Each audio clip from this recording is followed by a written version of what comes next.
Bom dia, bom dia, bom dia, meu povo! Tudo bem com vocês? Sextou? Como é que vocês estão nessa sexta-feira maravilhosa? E aí? É sexta-feira! É sexta-feira! Vamos lá, hoje nesta sexta-feira iremos resolver aí algumas questões dos exercícios que a gente enviou ontem para vocês, de concordância, né?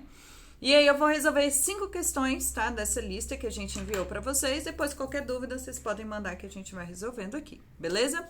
Então, vamos lá para a primeira questão.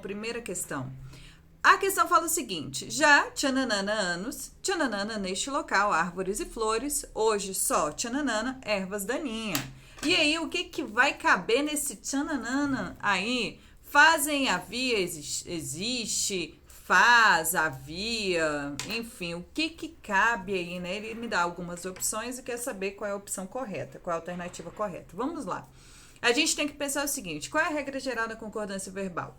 Que o verbo, ele deve concordar com o meu sujeito, né? Em número e pessoa. Beleza. Mas todo verbo tem sujeito? Porque a gente tem orações sem sujeito, né? A gente tem oração sem sujeito. E aí? E aí? A gente tem oração sem sujeito. E aí? O que a gente pode fazer com essa oração sem sujeito? Quando a gente tem um verbo, né, da oração sem sujeito. O que acontece, gente, é que se eu não tenho sujeito, né, para concordar o meu verbo ele não vai concordar com nada nem ninguém. Então, na maioria das vezes, o meu verbo ele vai se manter o quê? No singular, beleza? Então, olha lá, na maioria das vezes, porque a gente vai ver uma questão aí embaixo que ele não vai ficar no singular, não.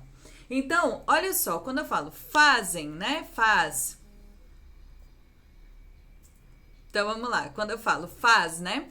O que é esse faz? Se a gente for parar para pensar, o faz ele pode estar relacionado com idade. Então, sei lá, Manuela fez 30 anos. Olha aí quem é de 1991, tremendo na base, né? 30 anos. Gente, 30 anos, fez 30 anos, isso é idade, então tem sujeito. Agora, quando o verbo faz, né, o verbo fazer, né, ele indica tempo passado, quer dizer, o tempo que passou, já faz, já fez, olha, ele não vai ter sujeito. Se ele não tem sujeito, ele não vai flexionar, tá bom? Da mesma forma, o verbo haver, ele também não flexiona, tá? O haver no sentido de existir. Lembrem-se o que eu tô falando. O haver no sentido de existir. Eu não tô falando do verbo existir, ok? O verbo existir, ele tem sujeito. Quem não tem sujeito é o verbo haver com sentido de existir. O que eu quero que vocês prestem atenção aqui é o seguinte: eu estou falando que ele não tem sujeito, os verbos, tá? Esses verbos ele não tem sujeito, então ele não vai concordar em número e pessoa. Contudo, entretanto, porém, todavia, você tem que observar o modo e o tempo verbal. Às vezes você acertou a concordância, mas você errou na hora de colocar o modo e o tempo verbal. Então, presta atenção na oração, no modo e no tempo que aquele verbo tem que estar ali, ok? Dessa forma, a alternativa correta é a letra D. Faz, porque é um verbo impessoal. Havia, verbo impessoal, não vai flexionar. Só ervas daninha. Ervas daninha é o sujeito do verbo existir, então ele vai flexionar porque ervas daninha está no plural. Beleza? Tranquilo? Então vamos lá para a próxima questão. Deixa eu tirar a mão aqui, né, gente? Deixa eu tirar a mão da câmera para gente para a próxima questão. Questão de número 5, olha lá. Assinale a opção em que há concordância inadequada. Onde é que eu vou ter concordância inadequada? Cadê essa concordância inadequada aí? Gente, lembra lá que eu falei para vocês que eu ia falar de um outro verbo que é impessoal, que não tem sujeito, mas que ele vai para o plural? É exatamente esse verbo aqui. Olha a alternativa E aí, ó. De casa à escola é 3 quilômetros. Alguém pratica a ação de ser 3 quilômetros? Alguém ou alguma coisa? Não, então não tem sujeito, porque nem pratica nem sofre. Contudo, entretanto, porém, todavia, o verbo ser, quando ele indicar a distância, ele não vai ter sujeito, mas ele vai concordar com o numeral. O numeral. Então, você tem que observar o numeral que está junto dele.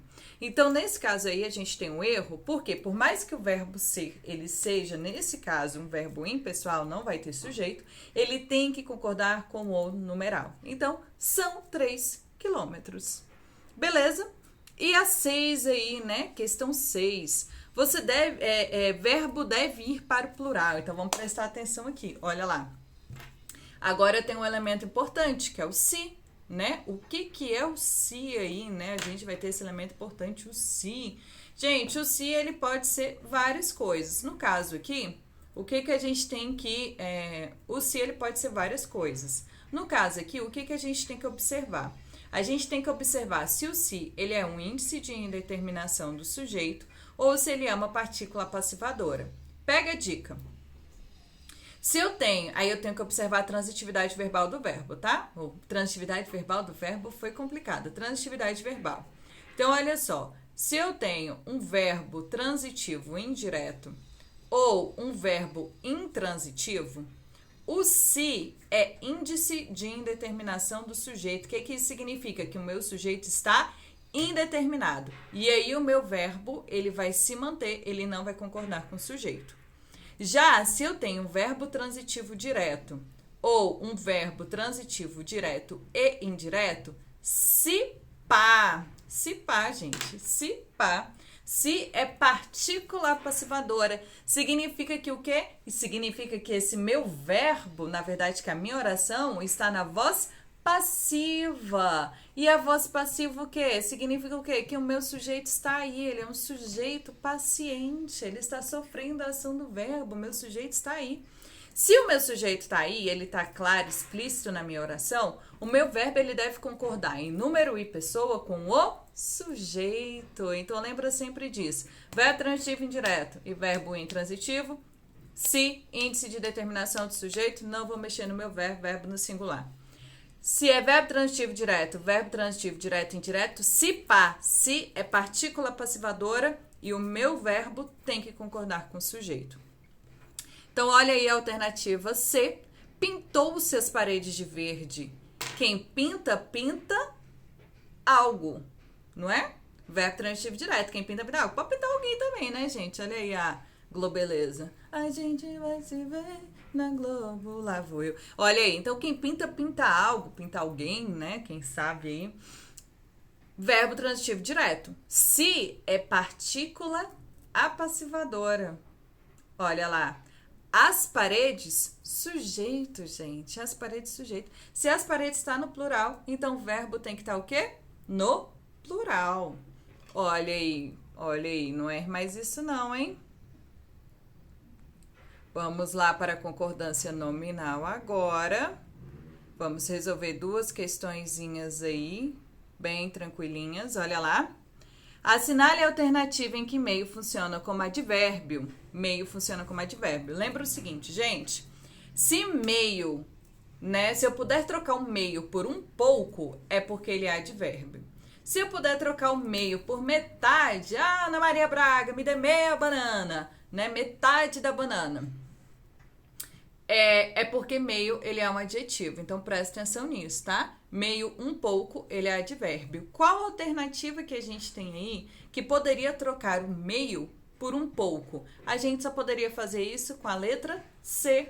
Está meio triste. Ela não está metade triste e metade feliz, né? Imagina uma pessoa metade triste, metade feliz. Não. Na verdade, ela está um pouco triste, tá? Então, a alternativa C aí, letra C.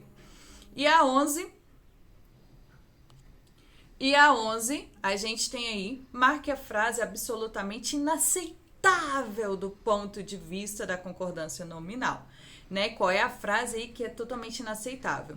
A gente tem a letra A, que é necessária paciência. Gente, essa expressão é necessária.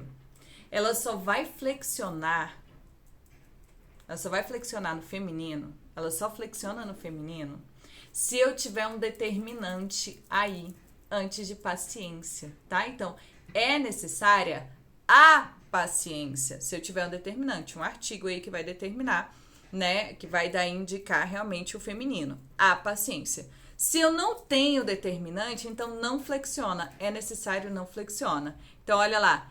É necessário paciência. Sem determinante. É necessária a paciência com determinante. Beleza? Então, nossa aula fica por aqui. Qualquer dúvida, vocês podem mandar aí no grupo. Um beijo e até a próxima, gente!